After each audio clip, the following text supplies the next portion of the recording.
నిన్నైతే బొజ్జల సుధీర్ రెడ్డి గారు ఒక కామెంట్ అయితే చేయడం జరిగింది వాలంటీర్స్ గురించి. ఎలాగంటే టెర్రరిస్టులు, స్లీపర్ సెల్స్ చాలా డేంజర్ అది ఇదని మాట్లాడింది. దాని మీద మీ కామెంట్ ఏంటి? నిన్న ఎలక్షన్ ప్రచారంలో సుధీర్ రెడ్డి గారు మాట్లాడింది మరీ దారుణం. అదే సుధీర్ రెడ్డి గారు మళ్ళీ దానికి సమాపం చెప్పడం జరిగింది. చంద్రబాబు నాయుడు గారు నిన్న కుప్పలో మేము వాలంటీర్ వ్యవస్థకు వ్యతిరేకం కాదు, వాలంటీర్ వ్యవస్థకి మేము సానుకూలంగా ఉన్నాము అని అంటే ఏంటి, రెండు కాళ్ళ ధోరణి అనమాట. వీళ్ళకి ఇలా పార్టీ అధ్యక్షులు ఒకలా మాట్లాడతాడు, వీళ్ళు క్యాండిడేట్లు అంటే ఏ టైంకి ఏదో వస్తుంది మాట్లాడేసి తప్ప వాలంటీర్ వ్యవస్థను కొనసాగిస్తాం, వాలంటీర్ వ్యవస్థకు మేము వ్యతిరేకం కాదని చెప్పి వీళ్ళు నాయకుడు అంటాడు. మళ్ళీ అక్కడ ఏంటి శ్రీకాళహస్తిలో సుధీర్ రెడ్డి ఏమంటాడు, ఈ వాలంటీర్ వ్యవస్థ టెర్రరిస్టులో సమానం. అసలు ఏం మనిషికి అన్నం తింటున్నావా గడ్డి తింటున్నావు మీరు అర్థం కాదు. ఎలక్షన్లు చేయొచ్చు. అసలు వాలంటీర్ల వ్యవస్థ ఉండడం వల్ల ఈరోజు రాష్ట్రంలో ప్రతి పథకం కూడా సంక్షేమ పథకం డైరెక్ట్గా లబ్ధిదారులకు అందుతుంది. అదే జనభూమి కమిటీలో వీళ్ళు దోచుకోవడానికి అవ్వక వీళ్ళకి ఇబ్బంది అవుతుందని చెప్పి రేపు పొద్దున ఇప్పుడు ఏమంటారంటే మభ్యపెట్టి 4 లక్షల ఓట్లు వాలంటీర్ ఓట్లు కూడా మీ ఉద్యోగాలు తీయమని చెప్పి వీళ్ళు ఎలక్షన్లో వాడుకొని రేపు పొద్దున గవర్నమెంట్ ఒకవేళ దయచేసి ఎప్పుడు గవర్నమెంట్ రాదు, ఒకవేళ వస్తే మళ్ళీ ఈ జనభూమి కమిటీలు తీసుకొచ్చి దోచుకొని తినేద్దామని అన్నట్టు చూస్తున్నారు తప్ప ఏమీ కాదండి ఇలాంటిది. మీ వరకు వస్తే, మీ విలేజ్ వరకు వస్తే, మీ నియోజకవర్గం, మీ రాష్ట్ర పరంగా వాలంటీర్ల వల్ల ఉపయోగం లేదంటారా? సార్ 100కు 100% కూడా వాలంటీర్ వ్యవస్థ బాగుంది. మన పెట్టిన వాలంటీర్ వ్యవస్థను చూసి అవతల కేరళలో కానీ ఢిల్లీలో కానీ మిగతా పక్క రాష్ట్రాల్లో కూడా చూస్తుంది.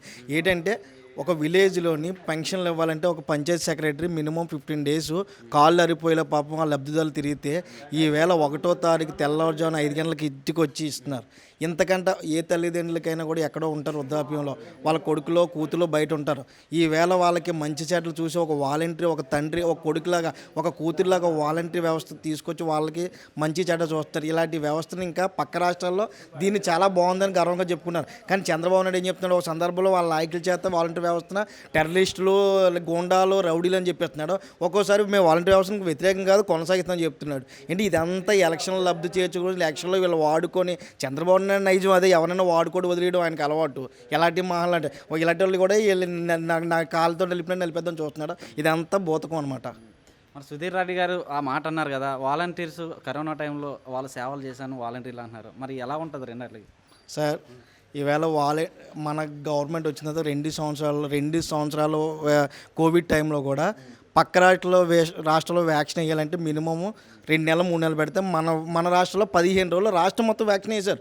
కేవలం ఏంటంటే ఈ వాలంటీర్ వ్యవస్థ వల్ల ప్రతి ఇంటికి కూడా ఒక వాలంటీర్ 50 కుటుంబాలు లేకపోతే ఒక 60 కుటుంబాలు కూడా ప్రతిదీ కూడా దగ్గరుండి చేసి వాళ్ళ దగ్గరుండి తీసుకెళ్ళి అవన్నీ కూడా చేశారు.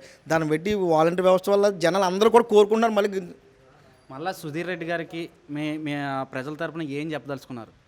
ఒకటే చెప్తున్నాం, అయ్యా సుధీర్ రెడ్డి, నువ్వు మాట్లాడిన మాటలు వెనక్కి తీసుకోండి. లేదంటే వాలంటీర్లే నిన్ను ఓడిపిస్తారు. నీ నియోజకవర్గంలో నీ ఉన్న వాలంటీర్లు అందరూ కూడా ఇంటింటికి తిరిగి మమ్మల్ని తీసేస్తాడట మేము ఇంటికి రావడం వల్ల. చూడండి మీరు జగన్మోహన్ రెడ్డికి ఓటేయండి, లేదంటే ఇలాంటి సుధీర్ రెడ్డికి ఓట్లేస్తే ఇలా మిమ్మల్ని ఇబ్బంది పెడతాడని చెప్పి వాళ్ళందరికీ కూడా నేను హెచ్చరిస్తూ చెప్తారు. ఆ వాలంటీర్లే సుధీర్ రెడ్డిని ఓడిపిస్తారు.